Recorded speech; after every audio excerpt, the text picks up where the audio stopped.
नमस्कार दोस्तों, आप देख रहे हैं छूना है आसमां और मैं हूं आशीष। छूना है आसमां, जैसा कि आप सभी जानते हैं, एक ऐसा प्लेटफॉर्म जहां प्रतिभाशाली सितारे अपनी चाहतों, हसरतों और ख्वाहिशों को आपसे शेयर करते हैं। और दोस्तों, छूना है आसमां पर मौजूद हैं एक ऐसे सितारे जिन्होंने जर्नलिज्म के फील्ड से शुरुआत की। अपने फील्ड को अपने जज्बे और अपने सपने की वजह से उन्होंने छोड़ा और फिल्म मेकिंग के फील्ड में आए। पहले फिल्म की नाकामयाबी के बाद भी उन्होंने हौसला नहीं छोड़ा और जब फिल्म बनाई उन्होंने फंस गए ओबामा, तो उसका जो रिजल्ट था वो सभी के सामने है। उस फिल्म ने न सिर्फ आपके दिलों पर राज किया बल्कि बॉक्स ऑफिस पर भी उस फिल्म ने काफी अच्छी कमाई की और इसी सफलता को सुभाष कपूर साहब ने आगे बढ़ाया जॉली एलएलबी में। और जॉली एलएलबी, जिसने इंडियन जुडिशियरी सिस्टम पर काफी रोचक कटाक्ष किया, वो हर किसी को पसंद आ रही है।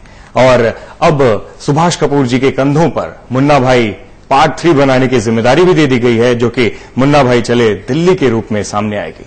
छूना है आसमां पर आपका बहुत बहुत स्वागत है। धन्यवाद सर। जर्नलिज्म के फील्ड में थे, बहुत अच्छा कर रहे थे। उस फील्ड के बारे में, अपने एक्सपीरियंस के बारे में कुछ बताइए। देखिए, लोग कहते हैं कि आप जिंदगी जीते हैं और सिनेमा बाहर निकालते हैं ना। You inhale life and you exhale cinema. तो मैंने जो भी जिंदगी देखी है, जो भी जिंदगी जी है, वो दरअसल मेरे पत्रकारिता के दिनों में, जो मैंने लगभग ज्यादा समय तो मैं पत्रकार नहीं था, लगभग 6 साल के आसपास था, उन दिनों में है जिसमें मुझे दिल्ली से बाहर जाने का मौका मिला, अलग अलग जगह पे जाने का मौका मिला, लोगों से मिलने का, समस्याओं को अलग अलग पॉइंट ऑफ व्यू से देखने का मौका मिला, छोटे शहरों में जाने का मौका मिला। तो काफी कुछ देखने का, समझने का मौका मिला जो जर्नलिज्म का दौर था। और वो बहुत एनरिचिंग होता है, वो सब कुछ बहुत कुछ आपको देता है। वो मतलब वो एक क्या कहते हैं, वो रॉ मटेरियल की तरह आपके जहन में, आपके दिमाग में, आपके दिल में रहती हैं वो चीजें, और बाद में उनकी इंटरप्रिटेशन, उनसे कुछ नई चीजें पैदा होती हैं। तो जर्नलिज्म से फिल्म मेकर बनने का जो ये सफर था, फिल्म मेकिंग में आने का ये कीड़ा कैसे लगा और क्यों? देखिए, मैं समझता हूं कि हिंदुस्तान में तीन कीड़े जो वो हर आदमी को 3 कीड़ों में काटा हुआ है। एक है सिनेमा, एक है क्रिकेट, एक है पॉलिटिक्स। बहुत कम ऐसा होगा कि आप किसी से पूछें कि नेता बनोगे, बेटा क्रिकेट खेलोगे, इंडियन टीम में खेलना चाहोगे, या फिल्म बनाना चाहोगे, या फिल्म में एक्टिंग करना चाहोगे। तो फिल्म का कीड़ा बचपन से था और मैं मतलब हजारों और लाखों बच्चों की तरह उस जनरेशन में से हूं जब पहले दिन पहला शो फिल्म को देखना, फर्स्ट डे फर्स्ट शो के लिए पैसे जोड़ना, हफ्ते भर 3-3.5 रुपए की टिकट हुआ करती थी जिसपे हम लोग देखा करते थे। 3-3.5 रुपए इकट्ठे थोड़ा मुश्किल होते थे, तो फ्राइडे तक, तो मंडे, ट्यूसडे, वेडनेसडे, थर्सडे 4 रोज पॉकेट मनी से जोड़ के तो फर्स्ट डे फर्स्ट शो देखा जाया करता था। और एक कंपटीशन था जो क्लास के अंदर, स्कूल में और दोस्तों से, कि कौन पहले देखेगा और फिर कौन आके सबसे पहले कहानी सुनाएगा। तो उस तरह का एक कीड़ा था सिनेमा का, हिंदी सिनेमा देखने का, और एकदम खालिश कमर्शियल हिंदी सिनेमा तो वो था। और 2001 में जब मैं एक टेलीविजन चैनल में नौकरी करता था, वो चैनल बंद हुआ और उसके बाद में थोड़ा सा एक बीच में एक दौर आया कि अब क्या किया जाए। तो तब कुछ ऐसा ख्याल आया कि क्यों ना थोड़ा मुंबई की तरफ चलते हैं, थोड़ा सिनेमा की तरफ चलते हैं।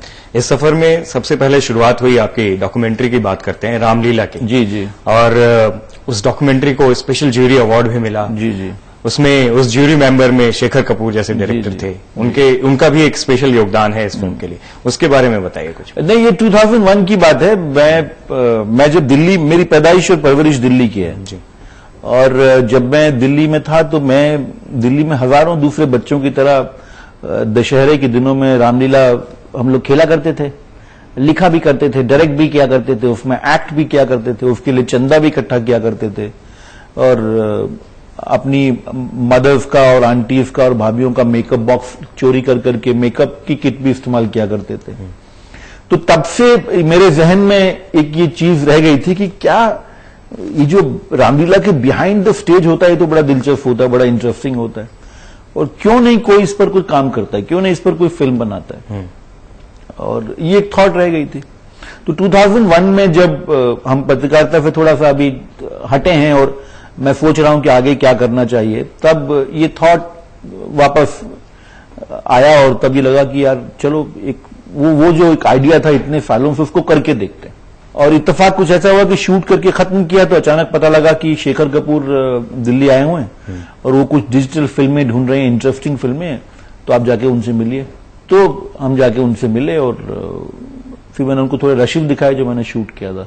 तो शेखर ने मुझसे कहा ये तो बहुत बढ़िया है, तो आप इसकी फिल्म बनाइए। तो हमने कहा हमारे पैसे नहीं एडिट करने के। तो उन्होंने बोला you don't worry about it, I will give you the editing facility.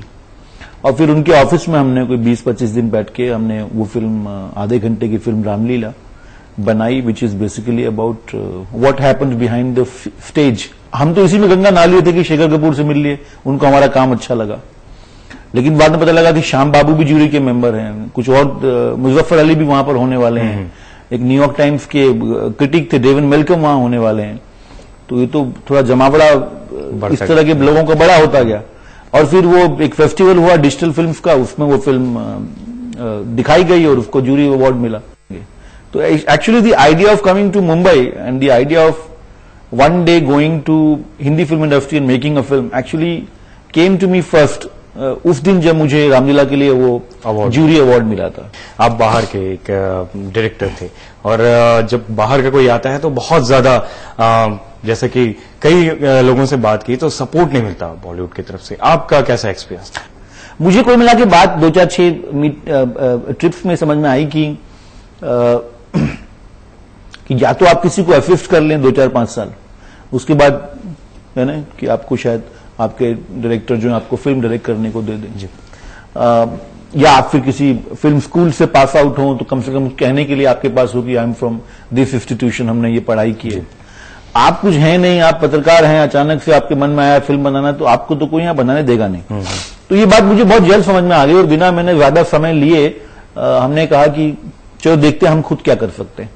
तो मैंने और मेरे कुछ 4-5-6 दोस्तों ने, जिसमें से 2 लोगों का नाम मैं जरूर लेना चाहूंगा, उनकी वजह से मैं इस शहर में हूं। सोहेल हाशमी जो मेरे एक बहुत अजीज दोस्त हैं, और राहुल भंडारे जिन्होंने मेरी पहली फिल्म को फंड किया, मेरी पहली फिल्म को पार्शली उन्होंने सपोर्ट किया।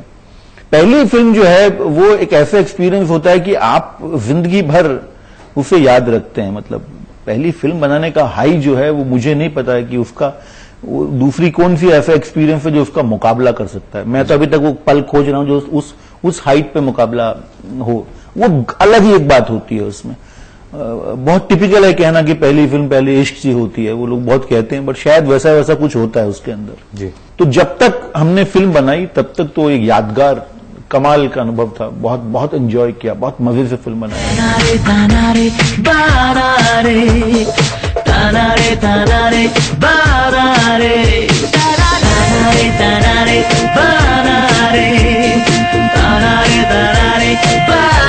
जब शूटिंग करके वापस इस शहर में आया तो जिसे कहते हैं आटे दाल का भाव समझ में आया कि रिलीज भी होनी है, डिस्ट्रीब्यूशन भी है, मार्केटिंग भी है। लेकिन ऐसा नहीं था कि हौसला कहीं भी डिगा हो आपका? नहीं, दरअसल मेरी, अगर आप मैं अक्सर कहता हूं कि इस शहर में, इस इंडस्ट्री में लोगों ने कामयाब होने के लिए जितनी स्ट्रगल की है ना आशीष जी, उसमें जब आप अपनी स्ट्रगल की तरफ देखते हैं तो आपको लगता है आपने कुछ भी नहीं किया।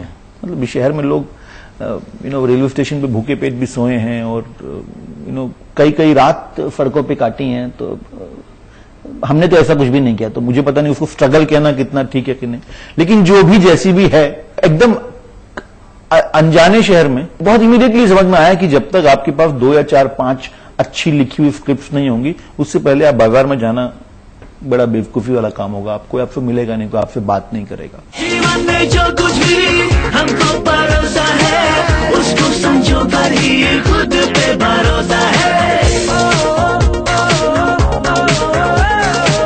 उसको समझो कर ही खुद पे भरोसा है। मुझे अक्सर लोगों में नजर आता था कि उन लोगों को लगता तो था कि यार ये आदमी तो ठीक है, एक्सपीरियंस भी है, जर्नलिज्म भी किया है, बात भी ठीक करता है, स्क्रिप्ट भी अच्छी है, लेकिन कर पाएगा कि नहीं कर पाएगा वो भरोसा नहीं। किसी को फोन करके पूछें कि अरे सर आपका एक असिस्टेंट हुआ करता था, कैसा है? Before first year Obama happened in 2010, तो 2007 मार्च में जब सलाम इंडिया रिलीज हुई और उससे 2010 तक लगभग 3 साल का समय ऐसा था जब थोड़ा संकट था, थोड़ा स्ट्रगल था। ओम मामा आए हैं। ओम शास्त्री अमेरिका वाले? काम क्या आपको? काम तो अमेरिका वाली पार्टी से एक ही होता है ना सर। 7 साल बाद अमेरिका से आया। अमेरिका बहुत बड़ा बिजनेसमैन है वहां। मैंने उस दौरान 3 फिल्में लिखी, 3 बाउंड स्क्रिप्ट मेरे पास तैयार थी, जिसमें से मैं 2 बना चुका हूं और 1 बनाऊंगा। क्या जॉली एलएलबी पहले ही लिख चुके थे? वो जॉली एलएलबी मैं दरअसल जब दिल्ली में था तब मैं कुछ कोर्ट केसेस कवर करने गया था। और जैसे मेरे को बचपन में रामलीला का एक आइडिया था, वैसे ही जब मैं कोर्ट केसेस कुछ कवर करने गया तो मुझे दिल्ली के पटियाला उस कोर्ट को देख के लगा कि अरे यार ऐसा कोर्ट तो हिंदी सिनेमा में दिखाया नहीं किसी ने, क्यों नहीं कोई कुछ करता है। और वो थॉट, और वो जब सलाम इंडिया के बाद में मैं सोच रहा था कि मैं किस पर काम करूं, तो वो थॉट वापस आता। चलो चलो चलो सनम अजनबी बन जाए, चलो चलो चलो सनम अजनबी बन जाए। कॉलेज से घर को मैं निकलूं, तू स्कूटर के चक्कर लगाए, मैं छूटे ही थोड़ा सा जो हंस दूं, तेरी लार टपकती जाए। कैसे सर फिर से अपने आप को वो स्क्रैच से, या ये कहें कि अपने आप को उठाया और खड़े होकर फिर चलना शुरू किया, और दूसरी फिल्म के लिए जैसे फंस गए ओबामा की बात करते हैं, उसके लिए खड़ा कैसे किया आपने? वो ये कि आपके जो अपने होते हैं, आपके नजदीक के लोग होते हैं, वो बड़े बड़े काम आते हैं ऐसे मौकों पर जी। और आप दरअसल लोगों, अपने आसपास के लोगों की आंखों में आप वो अप्रूवल ढूंढ रहे होते हैं कि मुझे बताओ, एम आई गुड इनफ, मुझे बताओ कि मैं कर सकता हूं। मेरी पत्नी, जो मेरी शादी से पहले जो हमारी 6-7-8 साल दोस्ती थी हमारी, वो शादी हमारी दोस्ती को खत्म नहीं कर पाई है, वो आज भी दोस्ती जिंदा है। तो वो एक जो आसपास के 2-3 लोग थे, उनसे एक बड़ा कॉन्फिडेंस आपको मिला। लेकिन अनसर्टेनिटीज होती हैं, पता नहीं होता है कब क्या होगा। तो ऐसे मौके भी आए जब लगा कि सब बहुत खराब है। तो मेरे अनुभव में मुझे कॉन्फिडेंस मिला, जो मेरे आसपास 2 या 3 लोग थे जिन पर मुझे एतबार था कि मुझसे कभी झूठ नहीं बोलेंगे, जो मुझे सच्चाई दिखाएंगे, आईना दिखाएंगे। उन लोगों ने हमेशा मुझसे ज्यादा मुझे प्रोत्साहन दिया और मुझे कहा कि you don't have to worry. Break पे जाने से पहले कोई आपका मनपसंद गाना सुनना चाहेंगे? आसमां पे है खुदा और जमीन पे हम, आसमां पे है खुदा और जमीन पे हम, आजकल वो इस तरफ देखता है कम, आसमां पे है खुदा और जमीन पे हम। डायरेक्शन और स्क्रिप्ट राइटिंग पे तो आपका पकड़ हम देख ही चुके थे, लेकिन आवाज भी इतनी मधुर है, वो पहली बार देखने को मिला, और हमारे दर्शक भी उसको देख रहे होंगे। दोस्तों, यहां पर हमारी बातचीत बेहद ही talented director and script writer Subhash Kapoor साहब से जारी रहेगी। यहां वक्त एक छोटे से ब्रेक का, लेकिन आप कहीं मत जाइएगा। छूना है आसमां पे अभी बहुत कुछ है बाकी।